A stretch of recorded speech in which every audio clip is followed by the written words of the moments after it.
Tonight, the chairman of the Fed warns delaying a bailout of the financial system could have dire consequences. The unemployment rate will rise. More houses will be foreclosed upon. But congressional Democrats say not so fast. What they have sent to us is not acceptable.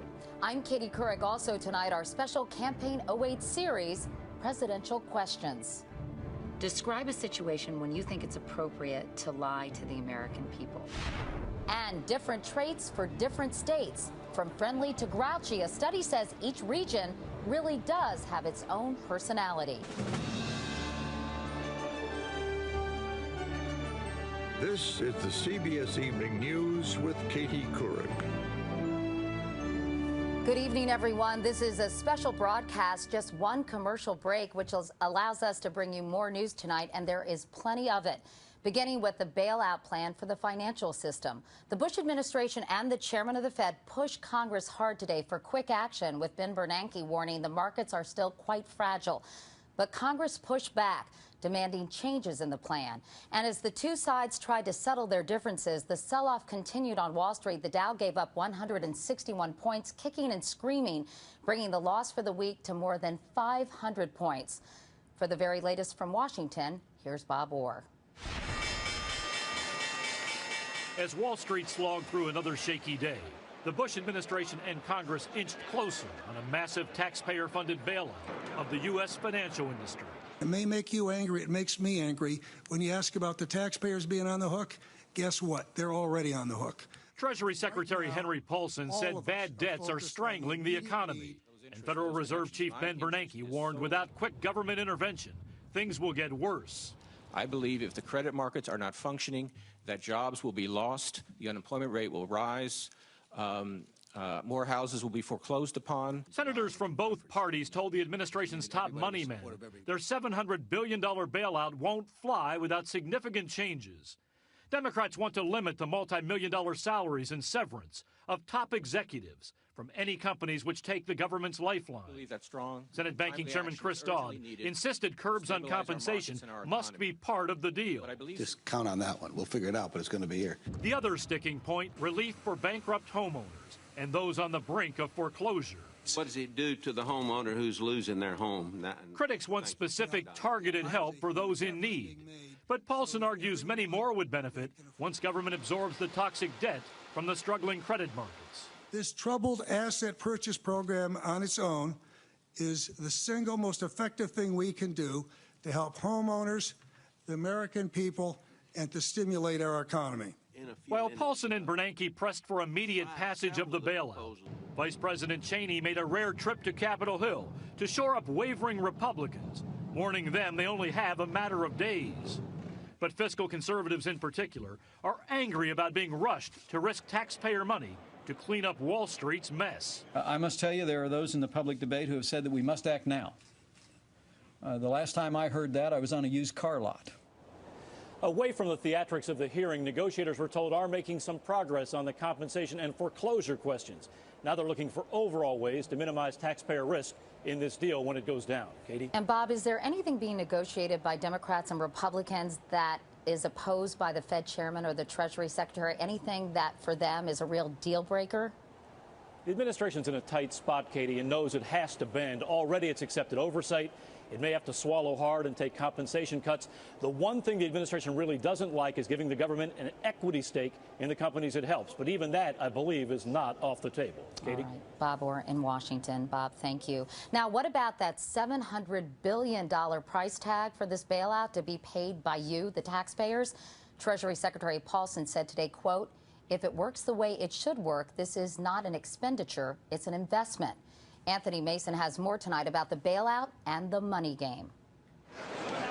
The worst financial crisis since the Great Depression has become a game of the price is right. Now, is the first number in the price the 8 or the 2? What price should the government pay to buy up some of the $1.8 trillion worth of bad mortgage-backed securities now dragging down the banks? There is no active market for many of these securities. No one is buying them because no one is sure what they're worth. So the prices are a best guess. And this is the problem that a lot of the investment banks have had in coming up with true accounting values. When Merrill Lynch unloaded some recently, it made just $7 billion back on a $31 billion investment. In other words, only 22 cents on the dollar. The sad truth is, this is a complicated hairball of risk. And the government has to be careful. They can't pay too much for this distressed debt, or the taxpayers will have a hard time getting their money back. They can't pay too little, or the banks won't get the financial help they need to survive. We want to make sure that the banks are not paying such a low price that they all go under. After the savings and loan crisis in the late 1980s, the government bought up $225 billion in bad assets, which it was later able to sell for $140 billion, an $85 billion loss. This time, the best deal for the taxpayer? €20 winner. Will depend on whether the price is right. Anthony Mason, CBS News, New York. Now, uptown from Wall Street, the crisis in the financial markets took center stage at the UN General Assembly today. President Bush tried to reassure world leaders he's on the case and is trying to limit the damage to the global economy. On other matters, the president criticized Russia for invading Georgia and denounced Iran as a state sponsor of terrorism. Iran's President Mahmoud Ahmadinejad later accused the U.S. and European nations of being bullies for trying to stop his country's nuclear program. And he said America's days as a superpower are numbered. American empire in the world is reaching the end of its road, and its next rulers must limit their interference to their own borders. Ahmadinejad insists Iran's nuclear program is for generating electricity, not for making bombs, but UN inspectors say they cannot verify that. And as David Martin reports, Iran has no intention of slowing down. No country has ever done anything like it. Declare a national holiday in honor of nuclear technology and show off that technology to the world. This is unprecedented to show this level of detail. Iran's President Ahmadinejad took cameras with him last April as he toured one of his country's most secret installations, its uranium enrichment plant. He posted the photos on his presidential website, and analysts like David Albright have had a field day ever since. So they've basically laid out all the components. Yes, quite a bit of it laid out. And for analysis, that's ideal. To him, they send an unmistakable message about Iran's nuclear program.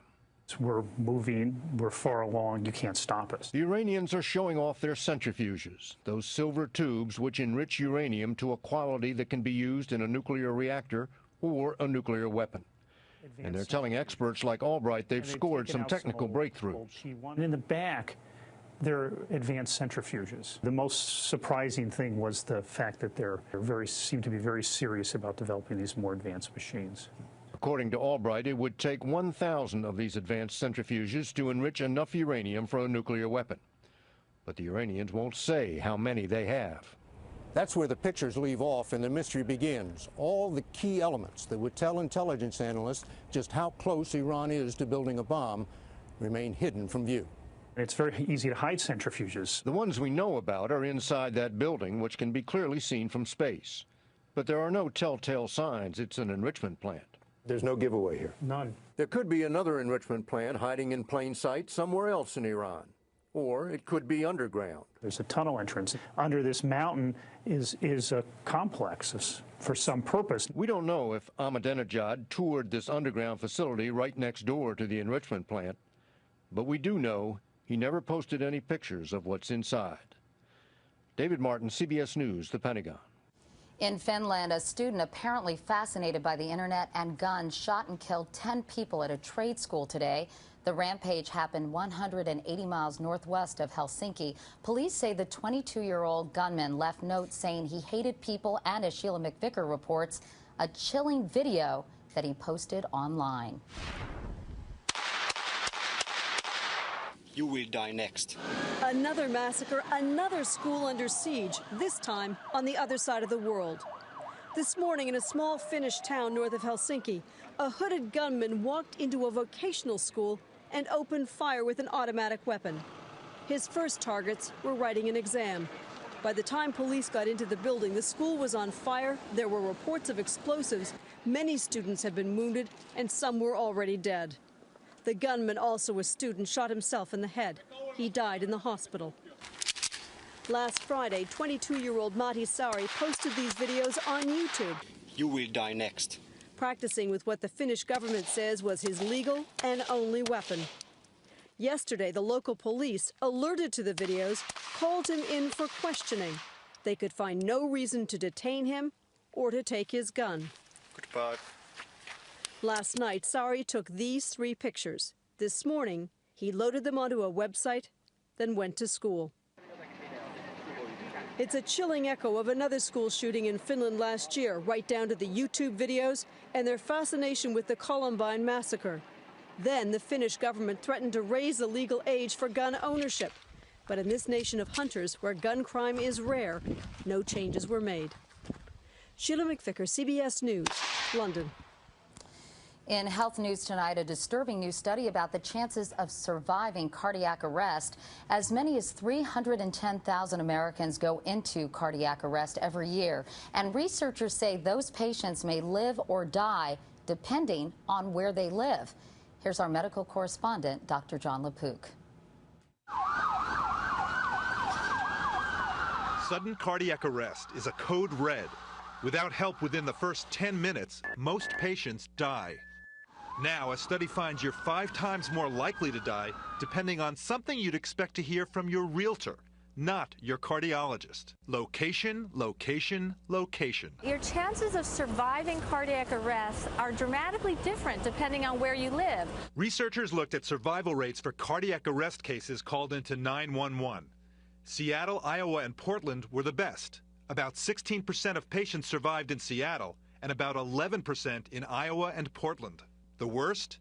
Dallas, at fewer than 5%, and Alabama at just 3%. With almost a 40% survival rate, Seattle was also 5 times better than Alabama when the patient suffered ventricular fibrillation, an irregular heartbeat treatable with an electric shock, if it's given within minutes. With such a huge difference in survival rate depending upon where you live, people are going to have to start figuring out why that is, including perhaps differences in emergency medical services. The emergency medical system in our community can be very important in determining whether or not we live or die.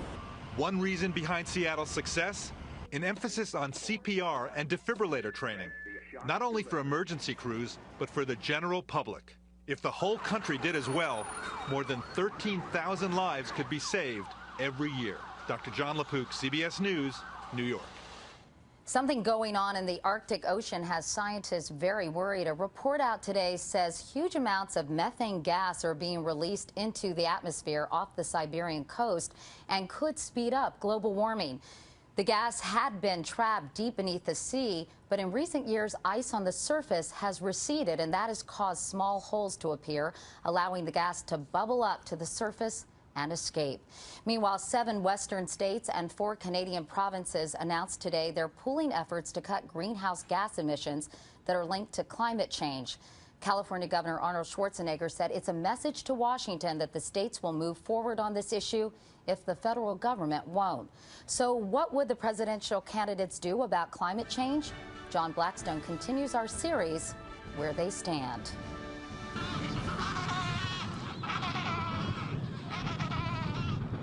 The Adelie penguin colony at Cape Royds, Antarctica, is already feeling the impact of global warming.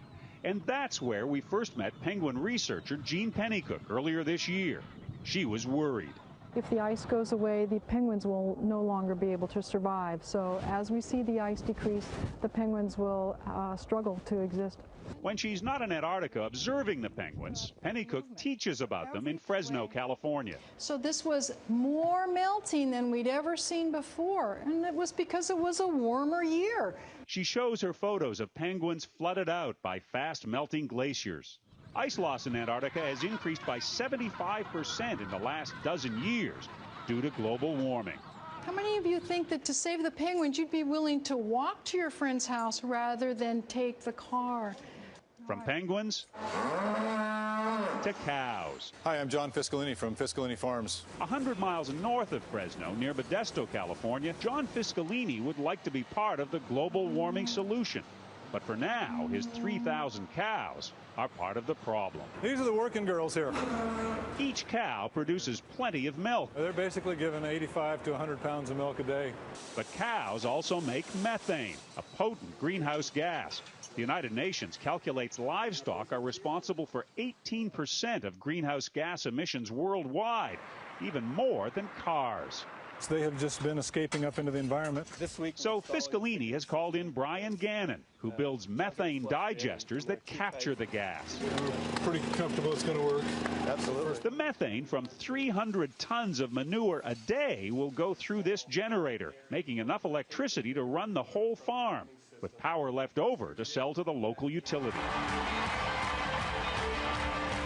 Both presidential candidates are pushing pollution-cutting efforts like these. Just recognizing climate change is a big change from the past 8 years. Both candidates say they'll join international climate change efforts the Bush administration has ignored and will press China and India to cut greenhouse gases. Back home, both would start with modest greenhouse gas reductions, then increase cutbacks for 40 years into the future. Until we've achieved at least a reduction of 60% below 1990 levels by the year 2050. Obama goes further. I've put forward a very substantial proposal to get 80% reductions in greenhouse gases by 2050. Both would reach those goals largely through a cap-and-trade program that works like this. The government sets an annual cap or limit on carbon emissions and issues permits up to that limit to companies that release greenhouse gases.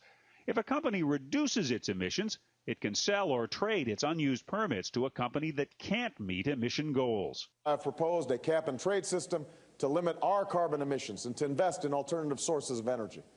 I have proposed a new system of cap and trade that over time will change the dynamic of our energy economy. The candidates sound the same, but there are differences. McCain would give companies most of the emissions permits for free based on their previous emission levels. Then if they cut back, they can make money selling unused permits. In all its power, the profit motive will suddenly begin to shift and point the other way toward cleaner fuels, wiser ways, and a healthier planet. Obama would sell all emission permits at auction, so companies would have to pay for every ton of carbon they release. Money raised would be used to develop renewable energy and to subsidize consumers' energy bills. By one estimate, a cap-and-trade program could raise the average family energy bill more than $700 a year. We can't do it on the cheap. There's some things that we can do to conserve energy, but all of those steps are going to require a little bit of hardship and a little bit of pinching. None of this clean energy comes cheap. Just ask John Fiscalini. For the price of this thing, we want to unload it correctly. His new generator alone cost $1 million. Being the greenest person on the planet and losing money is not going to keep me in business very long. That's about where you wanted it, right? That's perfect. So he's glad both McCain's and Obama's cap-and-trade program would give him credit for greenhouse gases he's capturing, so he could sell them to a company that needs more pollution permits. I just happen to be one of those people who kind of enjoys being out in the front of the pack. This is all happening due to climate change. Gene Pennycook knows the causes of climate change are global and so complex, whoever is elected, the Antarctic ice is unlikely to stop melting anytime soon. But she's relieved the next president won't deny it's happening. John Blackstone, CBS News, Fresno. This series continues on Thursday with perhaps the most serious threat the next president will face, where they stand on combating Islamic extremism. And still ahead on the CBS Evening News, does your state of residence determine your state of mind? Researchers make some interesting discoveries. And up next, our series Presidential Questions. When I asked the candidates their favorite movies, I got an offer I couldn't refuse. You disrespected me, now you want a favor. Quite a day for Governor Sarah Palin. The Republican vice presidential candidate was here in New York for her first meetings with world leaders, including Afghan President Karzai. He says she asked the right questions about his country, and tomorrow we'll be asking Governor Palin some questions in an exclusive interview. Meanwhile, between now and Election Day, we're trying to give you some special insight into the man who would be president by putting the same series of questions to both Barack Obama and John McCain. We call it Presidential Questions, and the first question tonight was suggested by the online community, dig.com.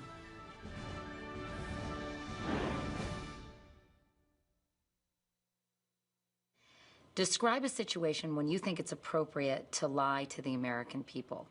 I don't think it's appropriate to lie to the American people. I mean, you can put together a hypothetical where there is a national security emergency that is imminent, and you don't want to provide, for example, the location of our troops. You don't have to lie in those situations. You simply say, we're not answering questions. I don't think it's appropriate to lie. And I think that one of the things I want to change about the culture in Washington is not just the big lie, but also the soft lie, the fudging, the manipulation, the spin. If we can restore a sense of trust between the American people and their government, we're going to go a long way to changing the country for the better. I can't imagine it to start with, because I just think that the one thing you have to have as president is your credibility. I guess you could draw a scenario where Americans were facing a threat to our very existence, and you had to not have them panic or something. I'm thinking out loud here, you know, but frankly, I don't know of any really reasonable or logical scenario where you would feel compelled to lie to the American people. What about in a national security situation? Yeah, I was trying to imagine that. But if you deceive the American people and you want their support and you want them to beat back this national security challenge, and you don't tell them the truth about it, then I think they become disillusioned. That's happened in the past. And so, you know, in the Vietnam War, the lights at the end of the tunnel turned out to be a train. I think one of the reasons why America came out of the Great Depression is that Franklin Delano Roosevelt went on the radio all the time and had the, quote, fireside chats and said, here's what we're facing, but here's what we're going to do. And every time that great presidents, including some I really admire, have not told the American people the complete truth, then they paid a price for it. What is your favorite movie of all time? Viva Zapata. It's a movie made by Elia Kazan. It was one of the trilogy of Streetcar Named Desire and On the Waterfront and Viva Zapata. Marlon Brando stars in it. He plays Zapata. It's a heroic tale of a person who sacrificed everything for what he believed in. And there's some of the most moving scenes in that movie that I've ever seen. And one of them is he gets married the night on his wedding night, and he gets up, and he and Jean Peters are in their hotel room, this little room, and she said, what's the matter? And he says, I've got to go to Mexico City tomorrow. I've got to be with Pancho Villa and Madero and these people. He says, I can't read. And she reaches over and takes the Bible from the table and opens it up and starts in the beginning. God created the heavens and the earth. It's a great scene. It's great, and there's many others that are wonderful too, especially when he dies, when he gives everything for his country and what he believes in. Oh, I think it would have to be The Godfather, 1 and 2. 3, not so much. But that saga, I love that movie. Do you have a favorite love those scene? Movies. You know, so many of them. I think my favorite has to be, you know, the opening scene of the first Godfather, where, you know, the caretaker comes in and, you know, Marlon Brando's sitting there and he's saying, you disrespected me, you know, and now you want a favor, you know. Buonasera. Buonasera. What have I ever done to make you treat me so disrespectfully? Sets the tone for the whole movie. Then all hell breaks loose, yeah, right? Right. I mean, there's that combination of old world gentility and, you know, ritual with this savagery underneath it. And it's all about family. It's a great movie. Lawrence of Arabia, great film, one of my favorites. And then Casablanca. You know, who doesn't like Casablanca? I asked for one. I'm a movie guy. I can rattle off a bunch of movies, but Casablanca, that, you know. To hear the candidates' answers to the questions we've asked them so far, go to cbsnews.com and just click on presidential questions. Finally tonight, Billy Joel may have been onto something when he sang about a New York state of mind. Nancy Cordes reports it turns out that states have personality traits. Woody Allen's New York is a sea of neuroses, broken up by islands of bad temper. Maybe that accounts for my personality, which is a little nervous, I think. According to new findings, Allen got it just right. New York State residents are the third most neurotic group of people in the country. You live in a tight community with other people, and you're always bouncing off of other people. Psychologist Peter Renfro sifted through 600,000 personality surveys and found birds of a feather tend to flock together. The places in which they live can have an effect on their physical health, how long they live and how happily they live. Neuroticism is concentrated in a stress belt of sorts, running from the Northeast down to the Gulf Coast. Those states also have higher death rates from cancer, heart disease, and stroke. Americans in the Southwest and Plains states tested highest for conscientiousness, while Midwesterners are among the most extroverted, and coastal residents the most open. You get a sense of freedom. No one's watching. No one's judging you. So you become more of yourself. The House will be in order. Thanks perhaps to all those politicians, Washington has the third most extroverted population. But here's something perplexing. Right across the border in Maryland, they are the nation's biggest introverts. And it turns out Woody's got nothing on West Virginia, which beat out New York for the most neurotic state in the Union. Nancy Cordes, CBS News, Washington. And that is the CBS Evening News. Tomorrow, my exclusive interview with Sarah Palin. Thanks for watching. Good night.